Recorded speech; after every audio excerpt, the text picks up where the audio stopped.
നമസ്കാരം പ്രേക്ഷകരെ. Kamal Haasan, Mani Ratnam, AR Rahman ഒന്നിച്ചത് thug ലൈഫിന് വേണ്ടിയിട്ടാണ്.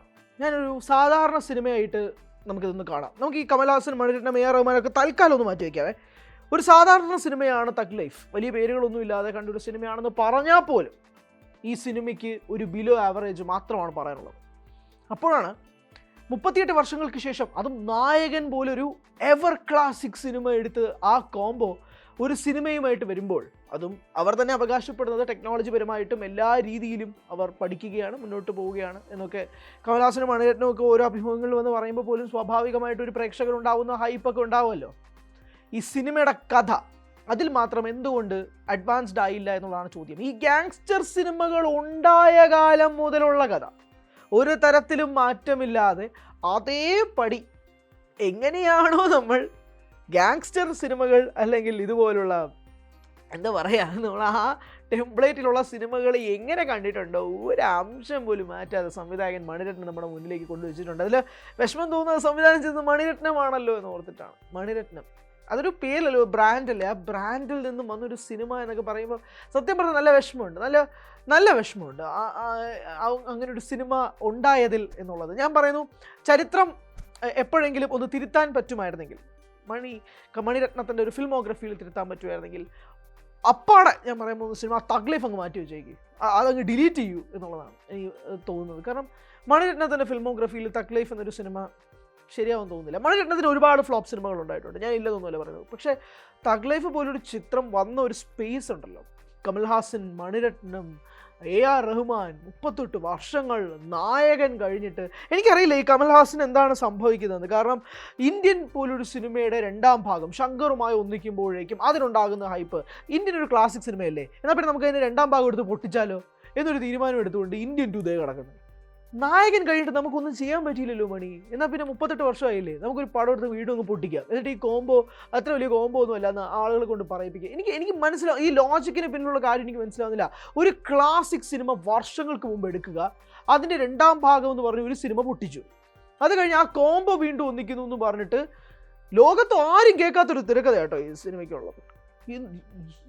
ഈ ഗാങ്സ്റ്റർ പടങ്ങൾ ഉണ്ടായ സമയം മുതലുള്ള തിരക്കഥ, അതായത് നമുക്ക് പ്രഡിക്റ്റബിൾ ആണ്. അടുത്ത സീൻ ശരി, അടുത്ത സീൻ നമ്മൾ വിചാരിക്കുക അടുത്ത സീൻ ഇത്, അങ്ങനെ വിചാരിച്ച് ക്ലൈമാക്സിൽ എന്തെങ്കിലും ഉണ്ടോ അതുമില്ല, ഒന്നുമില്ലാത്ത ഒരു ഫ്ലാറ്റ് സ്ക്രീൻ പ്ലേ.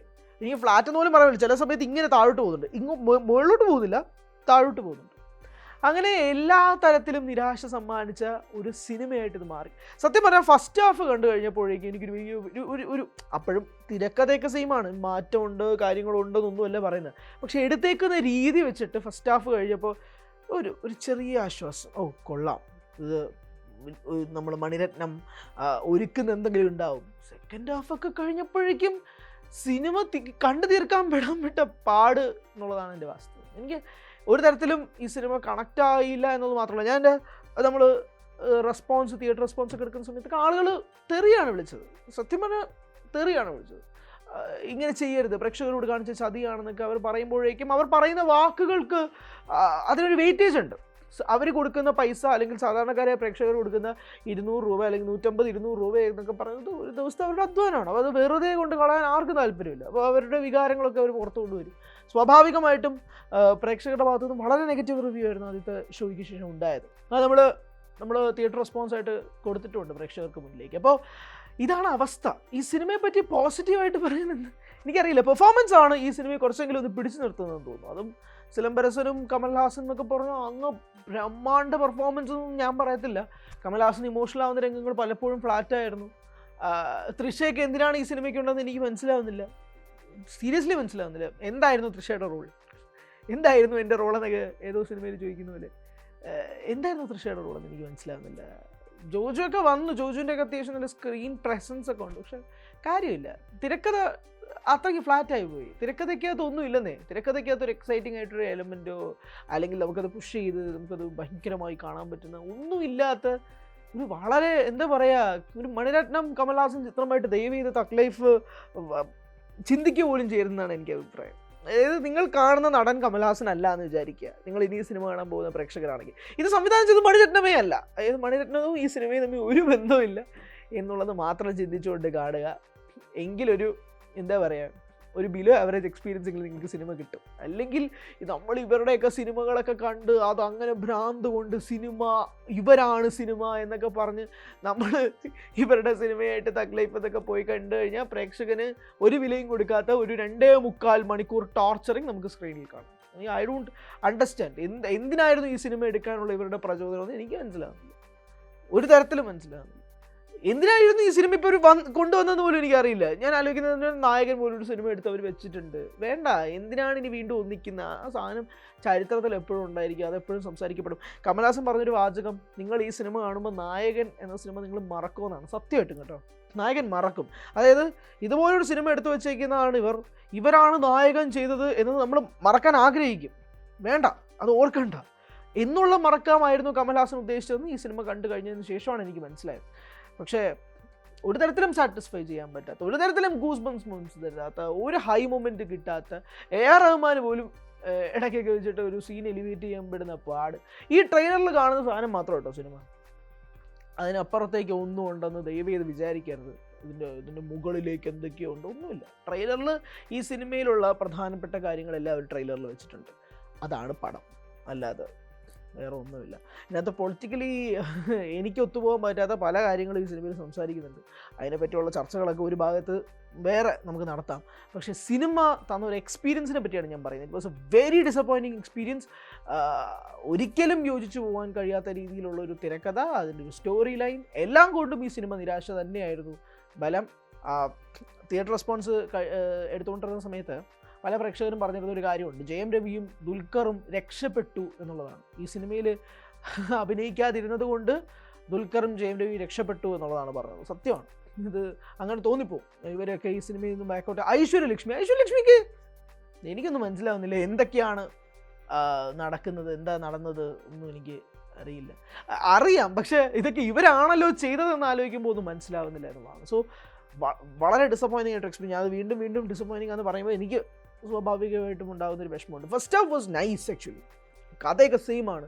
പക്ഷെ അവർ എടുത്തേക്കുന്ന രീതി, അത് നമ്മളെല്ലാം ഞാൻ പറഞ്ഞു ടിപ്പിക്കൽ ഗാങ്സ്റ്റർ പടം തന്നെയാണ്, അതിനകത്ത് വലിയ മാറ്റമൊന്നുമില്ല. ബട്ട് സ്റ്റിൽ കണ്ടുകൊണ്ടിരിക്കാനെങ്കിലും പറ്റുന്ന രീതിയിൽ അതൊരു പാക്ക് ചെയ്തിട്ടുണ്ടായിരുന്നു first half. It was nice actually. എന്തൊക്കെയോ സെക്കൻഡ് ഹാഫിൽ ഉണ്ടാവുമെന്ന് വിശ്വസിക്കുന്ന തരത്തിൽ അത് കൊണ്ടുപോയി. സാധാരണ എന്താണ് ഗാങ്സ്റ്റർ പടത്തിൽ ബീട്രയൽ, മറ്റേ ചതി, വെട്ട്, മറ്റേ പവർ റീഗെയിനിങ്, ഇതൊക്കെ തന്നെയാണ് സാധനം. ഇതിൽ മാറ്റമൊന്നുമില്ല. പക്ഷേ സെക്കൻഡ് ഹാഫിലേക്കൊക്കെ വരുമ്പോഴേക്കും പടം എങ്ങോട്ടോ പോകും, പടം വേറെ എവിടെയോ ഒക്കെ കറങ്ങി അവസാനം 2.25 മണിക്കൂർ ഒരു സിനിമ, 300 കോടി ബഡ്ജറ്റിൽ ഒരു സിനിമ ചെയ്ത് വെച്ചേക്കുന്ന രീതിയിലേക്ക് തഗ് ലൈഫ് മാറി. സോ സിനിമ കണ്ടവരാണ് നിങ്ങളെങ്കിൽ നിങ്ങളുടെ അഭിപ്രായം പറയാം. എൻ്റെ പോസിറ്റീവായിട്ട് എനിക്ക് പറയാനുള്ളത്, രവി കെ ചന്ദ്രൻ്റെ സിനിമാറ്റോഗ്രഫി വാസ് നൈസ്. അൻപർവിൻ്റെ സ്റ്റണ്ട് പോലും എനിക്ക് high up to the mark എന്ന രീതിയിലൊന്നും തോന്നിയില്ല. വിക്രമിൻ്റെ സ്റ്റണ്ടൊക്കെ വെച്ച് നോക്കുമ്പോഴേക്കും ഇത് എനിക്കൊന്നും ആയിട്ട് തോന്നി. ഞാൻ വിക്രം പറയാൻ കാരണം കമൽ അൻപർവ് കോമ്പിനേഷൻ കൊണ്ട് മാത്രമാണ്. അൻപർവിൻ്റെ അല്ലാതെ സ്റ്റണ്ട് സീക്വൻസിനെ പറ്റി പറയാത്തത്. വിക്രമിനെ കോട്ട് ചെയ്തത് കമൽ അൻപർവ് കോമ്പിനേഷനെ കുറിച്ചാണ്. അതിൻ്റെ ഒന്നും ഏഴായിലത്ത് പോലും ഈ സിനിമ എത്തിയിട്ടുണ്ടെന്ന് ഞാൻ വിശ്വസിക്കുന്നില്ല. സോ ഇതൊക്കെയാണ് തഗ് ലൈഫ് എന്ന സിനിമ പറ്റി പറയാനുള്ളത്. Performance base Nasser was nice. നാസറൊക്കെ നല്ല രസമുണ്ടായിരുന്നു. അങ്ങനെ എണ്ണി പറക്കാൻ പറ്റുന്ന കുറച്ച് ആർട്ടിസ്റ്റുകൾ നല്ല രസമുണ്ടായിരുന്നു. പക്ഷെ അവരൊക്കെ വന്നിരിക്കുന്ന തിരക്കഥ ഇതായിപ്പോയി എന്നുള്ളതാണ്. വീണ്ടും പറയുന്നു, എത്രയോ വർഷമായിട്ട് കമലും മണിരത്നവും കൂടി ഒരുമിച്ചിരുന്ന് ആലോചിച്ചുണ്ടാക്കി, ശരി ഇതുമായിട്ട് നമുക്ക് മുന്നോട്ട് കൊണ്ടുപോകാം, ഒരു പ്ലോട്ടിൽ നിന്ന് കിട്ടിയൊരു ത്രെഡ് മണിരത്നം വർക്ക് ചെയ്താണ് ഇതൊക്കെ ചെയ്തതെന്നൊക്കെയാണ് പറയുന്നത്. എനിക്ക് ഇതിൻ്റെ ഒരു ലോജിക്കും മനസ്സിലാവുന്നില്ല. And it was a very disappointing experience once again. അതുകൂടെ ആവർത്തിക്കുന്നു, സിനിമ കണ്ടവരാണ് നിങ്ങളെങ്കിൽ നിങ്ങളുടെ അഭിപ്രായം പറയുക. കാണാത്തവർ ആണെങ്കിൽ ഈ സിനിമ നിങ്ങൾ കാണുക, നിങ്ങൾ വിലയിരുത്തുക. അല്ലാതെ ഇത് കാണരുത് എന്നൊന്നും പറയാൻ നമ്മളാരും ആളുകളല്ല. ഇത് നിങ്ങൾ വിലയിരുത്തുക, നിങ്ങൾ കാണുക, തീർച്ചയായും തിയേറ്ററിൽ പോയി കാണുക, നിങ്ങൾ എക്സ്പീരിയൻസ് ചെയ്യുക, നിങ്ങൾ വിലയിരുത്തുക. ഒരാളുടെയും റിവ്യൂ വിശ്വസിച്ചുകൊണ്ട് ഒരു സിനിമ ഇരിക്കാതിരിക്കരുത്. നിങ്ങളുടെ ഒപ്പീനിയനിലേക്ക് മാത്രമായിട്ട് നിങ്ങൾ പോവുക. ഇത് പേഴ്സണൽ ഒപ്പീനിയനാണ്. ഇപ്പോൾ എൻ്റെ വിപരീത അഭിപ്രായമുള്ള പ്രേക്ഷകർക്ക് ചിലർക്ക് ഇഷ്ടപ്പെട്ട സിനിമയും ആയിരിക്കാം, ഇത് ഉറപ്പായിട്ടും ആയിരിക്കാം. അപ്പോൾ അതുകൊണ്ട് നിങ്ങൾ തിയേറ്ററിൽ പോയി സിനിമ കാണുക, ഇത് നിങ്ങൾ വിലയിരുത്തുക. സിനിമ കണ്ടവർ നിങ്ങളുടെ അഭിപ്രായം പറയുക, കാണാത്തവരുണ്ടെങ്കിൽ തീർച്ചയായും ഈ സിനിമ കണ്ടിട്ട് നിങ്ങളുടെ അഭിപ്രായങ്ങൾ കമൻറ്റ് ബോക്സിലേക്ക് കൊടുക്കുക. Thank you so much.